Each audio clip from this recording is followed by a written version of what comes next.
Welcome to the week ahead. My name is Ibrahim Sani. Joining me is Hafiz Marzuki. Perhaps this would be our final episode recording from home. This would be a meaningful episode, therefore, to begin with, because starting next week, hopefully, we can start recording from our spanking brand new studio at Bukit Jalil. But until then, the show, Yes. as they say, must go on. So let's do a quick recap into the conversations that took place this week before we start to think about what is going to take place next week. Hafiz, I think the Yes. biggest thing that we are talking about right now is the UMNO and PKR conversation. What do you make of this?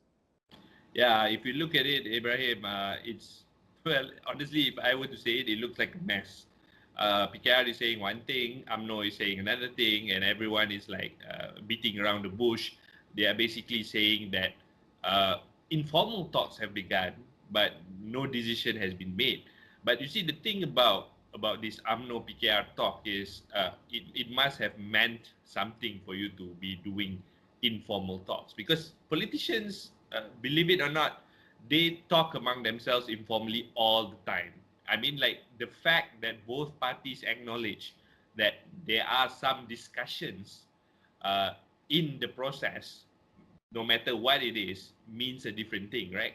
Because when we look at it, it encapsulates how strained the relationship between UMNO and Bersatu currently in the Perikatan National Government. And as far as PKR is concerned, we are well aware of the numbers that they have in Parliament right now. It's dwindling uh, time by time, week by week, day by day.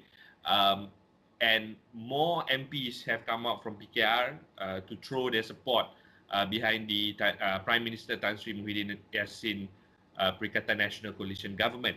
And we all know that, I mean, naturally for PKR, they have to find ways to regain the seat of sorts, or rather regain Putrajaya.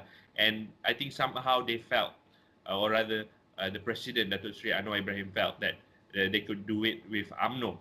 What's interesting, Ibrahim, is because when we speak about UMNO, we speak about multiple things, right? I think many years before this, it's always the party is described as a single unit. But now when we speak of UMNO, it represents a lot of things. They are saying they are the cluster Mahkamah group of leaders. They are also the so-called new age UMNO leaders. There's also the Zahid Hamidi president's UMNO. So these are the things that are playing out right now in our landscape, in our political landscape. And it has been an interesting week this past week, and I assure you it's going to get more interesting because this next week, actually, is the UMNO General Assembly, the annual UMNO General Assembly. So we expect a lot of things to be said and decided there, Ibrahim.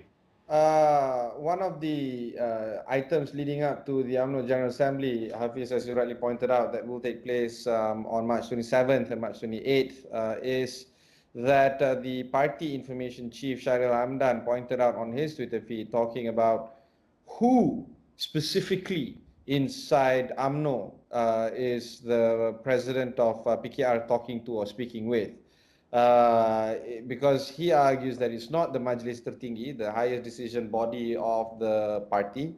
He also argues that it's not a departure from what the last PAU or Perhimpunan Agong UMNO decided. So it's really down to the 2 or 3 individuals within UMNO, not necessarily the party itself or the decision-making body itself. So this PAU is going to be an explosive one, because it's going to pit the establishment of UMNO against the leadership of UMNO itself, against Datuk Sri Zahid Hamidi, and that is going to be something that is worth looking at.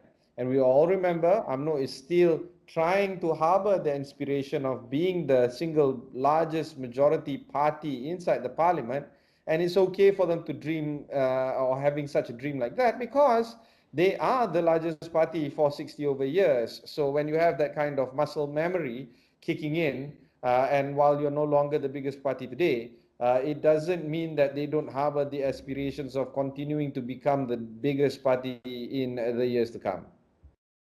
Yes, exactly, Ibrahim. And I think if we were to look at, I mean, there's so many reports coming out these days saying about the informal talks, quoting sources, quoting president sources, quoting, you know, insider high-level party sources. And at this point in time, it's all about COVID, right? We don't really want to hear a lot about politics, but unfortunately, this still takes place, and we have to take heed.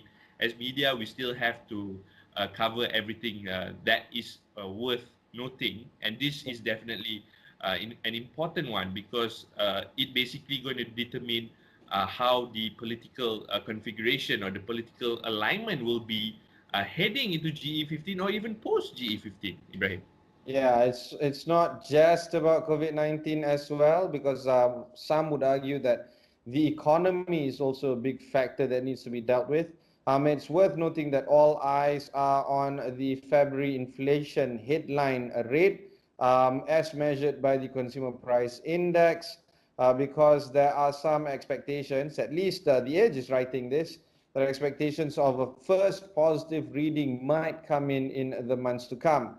DOSM, the Department of Statistics Malaysia, is due to release the data on Wednesday, that is March 25th. And in January, the CPI, just to recap, came in better than expected numbers because falling 0.2% year on year to 122.1, pardon me, after a 0.4% year on year decline in December 2020. So month on month from December to January, it spiked up, okay? And therefore, there comes a point where there's some expectations that the January headline CPI numbers are going to be better than that of January. A poll conducted by Bloomberg and Reuters each projected a 0.8% contraction. And while it is a contraction, it is worth noting that this is a smaller contraction than in previous months to come. So, what does that mean to you as a consumer and as a rakyat of Malaysia when it comes to contraction, a smaller contraction of CPI month on month? Well, it simply means that inflation is not going out of control, that the prices that you're paying for your goods and services at your local sundry shop is actually getting the same amount of money from month to month. So that's always a good thing to talk about, i.e. when you spend 200 or 300 ringgit or 50 ringgit at KK Mart or Speed Mart 99, you're still getting the same amount of basket of goods into your shopping cart, and things are not blowing out of proportions when it comes to prices. Listening to all this, Ibrahim, of course, being a casual observer of the economy and all these CPI index and stuff, from what from the numbers that you've spoken about just before this, does it mean that is our economy showing signs of life or signs of recovery? Are we actually heading back? Are we on a good road to recovery? Shall I say, just basing it on the numbers that have been reported so far? I don't know how to answer that question, but I do know that while one could argue that the economy is back on track or not back on track, the government sees fit to introduce yet another round of stimulus program called Pemerkasa. This is in review of what happened this week. Pemerkasa is talking about a fresh round of money being injected into the economy. And if you want to learn more about Pemerkasa, I urge you guys to go to the MOF website and find out more information about them, about Pemerkasa, about the stimulus program there. There are plenty of goodies for both individuals as well as business owners alike. But what's worth noting when it was announced about Pemerkasa is that the previous finance minister took exemption or took exception, pardon me, on the percentage of country's debt, whether or not we have surpassed that 60% mark, the way, say, for instance, the former finance minister Lim Guan Eng was talking about.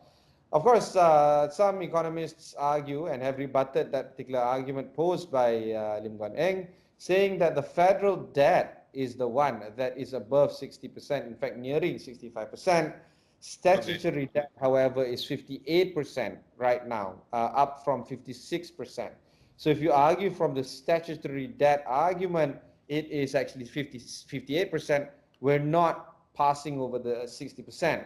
But, Hafiz, what does it matter whether or not it's a government debt or total debt, federal debt, statutory debt, or debt? It just means that the government. Exactly, right. Actually, I want to jump in on that. I mean, we've been talking about this percentage of debts since I entered journalism, which is a I good know 10 20, years ago. like 20 years. Yes. So I mean, at first when I hear all these political leaders spewing out, oh, we've kept it at below 55%, and we've ensuring that it doesn't go exceed 56% or 60% or whatever, and then I found out that after a closer digging, or rather no, it's just a simple Google search, and then we find out that countries around the world are actually more than us in terms of percentage. So it doesn't directly relate to the success of a country, or to the economics, or the country's economic health. It's more about of managing it, because you can correct me if I'm wrong. I believe Japan has a higher percentage than us. Singapore, in fact, has a higher percentage than us, and I believe US also has a higher percentage than us. So it doesn't really. I mean, looking at our condition right now, I don't think the conversation should center on the percentage, but more to how do we ensure our fiscal discipline is well managed, how we can keep our economy open, and how do we ensure all the businesses, all the small medium enterprises just don't close down. I don't know. What do you think, Ibrahim? I think you're right. First of all, on the facts itself, you are absolutely correct in terms of Japan, US, Singapore, and the likes. But government debt is one thing. Your debt, I mean, like literally, Hafiz, your credit card debt, my credit card debt, your housing loan, my car loan is more important to be discussed here, because household debt is indeed rising year Yes. on year, which begs into the question of these exorbitant compounds that was introduced last week by the government. In case you missed it, right now you could be liable for up to 10,000 ringgit compound in case you're flouting the COVID-19 SOPs. And if And you we're talking about COVID-19. COVID-19 SOPs is just like as wearing well masks as properly. the emergency ordinance itself, you could be liable up to 100,000 ringgit fine. On top of that, your publication, or in this case, media houses, could be liable up to 500,000 fine in relation to COVID-19 fake news or emergency ordinance fake news. When it first came out, everybody was crying or raising hue and cry over the exorbitant amount of amount being announced. But as you can see, over the past 4 days or 5 days, some publications are running rather, one could debate, rather fake news itself. Harian Metro, for instance, was talking about how a nurse died days after taking COVID-19. But that is the issue of whether or not there is a causation or a correlation of the nurse taking COVID-19 vaccination. The nurse always had a heart issue and died. In happenstance, she has taken the COVID-19 vaccination days before she died. And that tweet was actually up, or that particular news was actually up for more than 24 hours, even after KJ and all the other, the public was reporting about that tweet. Later on, on Friday, or pardon me, on Saturday, which is yesterday, Harian Metro issued an apology. So, Hafiz, do you think that this type of item constitutes as fake news? Well, I think it's not really. If you want to classify it as fake news, clearly it's not. But there is when the news is reported, it's lacking certain context, because let me put it simply here. A person A, or could be eating nasi lemak, like during his lunchtime, and then go out and got into an accident and died, and you can't report it as man dies after eating nasi lemak. It just doesn't work that way. He died because of a car accident. So Yeah. this is what is lacking, I guess, in the report, because it is just mentioned that nurse dies after taking vaccine. But then it's clearly, I mean, if we read through the news, we would have understood that there was no causality link, or I don't know if I'm using the term correctly. There's no causality link between the vaccination and the death of the nurse, because the nurse died because of other health complications. So Yeah. I think the media has, I mean, of course, fake news aside, the media has to start injecting some context into news like this, because this is causing a lot of fear, or a lot of vaccine hesitancy just coming out from this news. And I think to use fake news against them is probably, I don't know, they're probably going after clicks. They want, you know, this kind of stories will bring in the numbers. But I don't know. It's a fine line, right? When we talk about fake news and whether just reporting just for click, just to get more numbers to this. Of course, the bigger issue here is, of course, the flouting of the SOP and the ensuing, I would say, compound, which has entered five figures, which is causing a lot of ruckus among the people, because I mean, you could be found without wearing a mask and you have to pay 10,000. Yeah. Of course, the government has announced that it's going to be 50% off if you pay within the week. Well, but that's still 5,000. So I think this is an ongoing thing that the government will have to fine tune, and I'm sure they are still looking at it, which is why the 50% discount was announced in the first place, I believe, because there's such a lot of I would say negative energy surrounding this announcement to increase the fine all the way up to 10,000. Ibrahim. Before we go into the break, it's worth noting that both our employers, Hafiz, you and me, Astro Malaysia Holdings Berhad is expected to announce the fourth quarter financial results on Wednesday or Thursday. It's also worth noting that one of the reasons why Astro is announcing this late, well into March, is because Astro closes our financial year on January 31st. So this also gives a big insight into not just about how Astro runs its business, but how the content industry survived through the pandemic. Because much of the financial year last year was because of MCO, and MCO was kicked in on March 18th, and therefore close to 90% of the period that was covered in the financial year last year was covered during the MCO. But it's also worth noting that for the first three quarters of Astro's financial year of FY21, there were a lot of increases in terms of subscription. There was a lot of uptake or interest in terms of the consumption of content and partial free content like Astro AWANI. Particularly if you have downloaded the Astro AWANI app, you can actually consume these kind of contents for free on your mobile devices. So it's going to be an interesting conversation to be had in terms of the Astro financial year 21 announcement is going to be taking place either Wednesday or Thursday next week. Hafiz, what would be one or two things that you're going to be looking out for when it comes to our own employers' financial results? I guess, I mean, basically whatever they announce directly impacts us, unlike all the other companies that we have discussed so far, Ibrahim. Of course, in the general sense of the view, I mean, Astro is one of the bigger media players here in the country. It is important to see how their financial results are, because it will give a semblance of how 2020 is for media companies in general. So, it is also important for us to actually reflect on whatever the results coming out, so that we could learn and chart what kind of position for us to be in heading into 2021 and in the future. Because as you know, everything's it's evolving so fast, and with the pandemic, the rate of transformation have to be even faster, because we need to catch up. And I'm totally excited to see what will be the key announcements made, and I guess we just have to wait until middle of next week.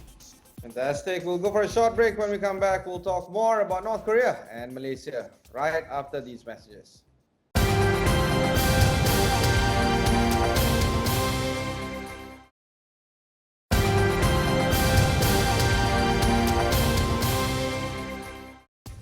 Welcome back. This is the week ahead. I have with me Hafiz Marzuki on the line joining me. My name is Ibrahim Sani. Let's talk a little bit more about the diplomatic ties that Malaysia is facing.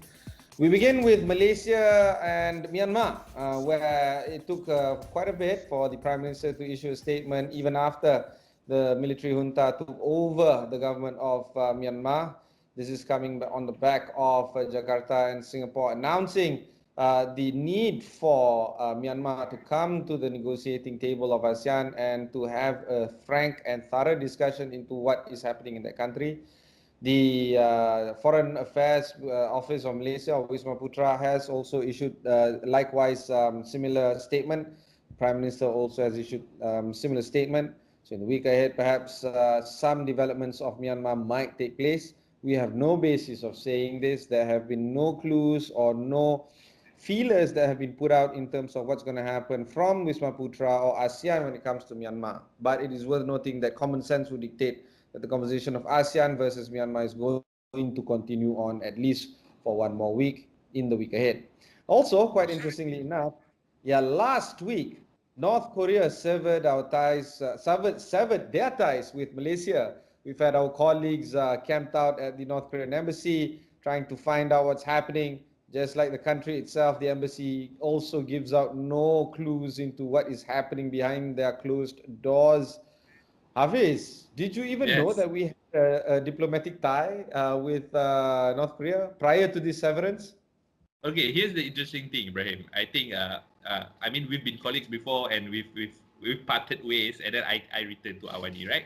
So in Yeah. my first employment with AWANI, I actually covered the Kim Jong Nam's case.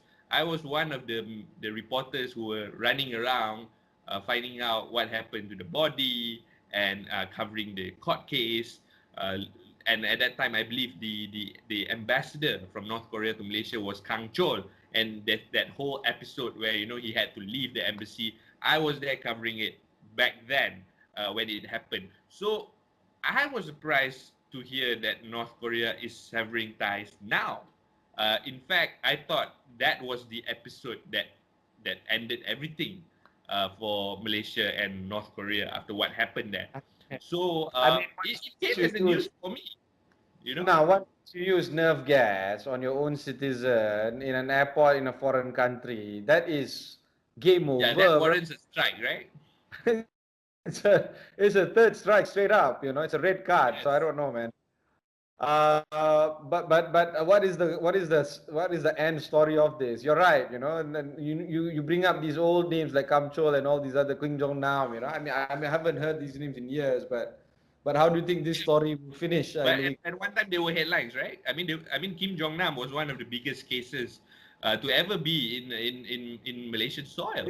It's I right up remember, with I remember covering Alexei it with Navalny. journalists from all over the world. Yeah. I mean, Alexei Navalny and the father and daughter nerve gas attack in London, if you remember that one. It's right up there, brother. Yes, definitely. Okay. Yeah, yeah. Final piece of news before we have to end this interview, this show.